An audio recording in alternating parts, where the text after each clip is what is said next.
Pierre Palmade a vu son existence basculer vendredi 10 février 2023, lorsqu'il s'est retrouvé impliqué dans un terrible accident. Ce jour-là, l'humoriste circulait au volant de sa Peugeot 3008 sur la route départementale 372 entre Melun et Damary-les-Lys. Aux alentours de 18h45, il a violemment percuté une voiture arrivant dans la direction opposée, juste avant qu'un troisième véhicule ne s'encastre dans l'une des deux voitures déjà accidentées. Extirpé de son véhicule par les secours, Pierre Palmade a été rapidement transporté à l'hôpital par hélicoptère, où il fut admis en réanimation. Au départ, les médecins avaient indiqué que le pronostic vital de l'humoriste était engagé. Finalement, ses proches ont révélé à l'AFP que ses jours ne sont plus en danger au lendemain de l'accident.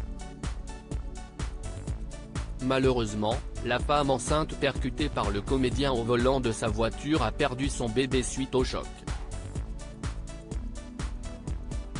Également présent dans le véhicule de sa mère au moment de la collision, un enfant âgé de 6 ans n'est pas encore tiré d'affaire pour le moment.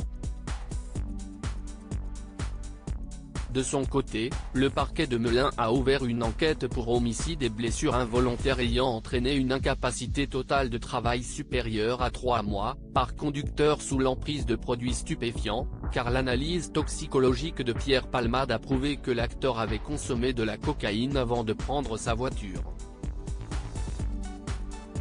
Jérémy, ancien amant de Pierre Palmade, en le côtoyant, je suis tombé dans certains excès. Afin de revenir sur cette affaire, Cyril Hanouna a convié sur le plateau de Touche pas à mon poste un ancien amant de l'humoriste lundi 13 février 2023. Baptisé Jérémy, le jeune homme est entré en contact avec Pierre Palmade en lui envoyant un message sur Instagram. Pierre Palmade, il a vraiment cette générosité.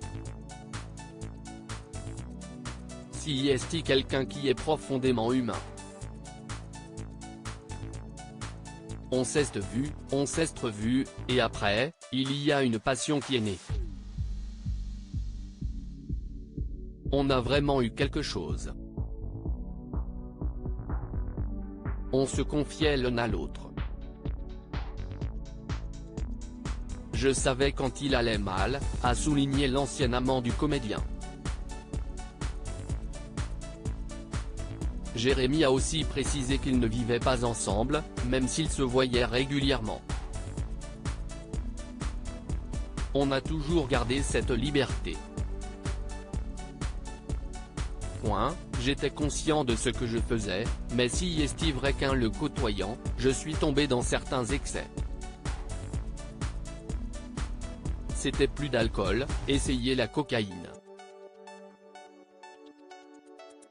On a eu quelques mauvaises aventures. Une fois qu'il avait consommé pas mal de substances, il n'était plus maître de lui-même. Si est quelque chose qui me faisait peur, a révélé l'ancien amant de Pierre Palmade.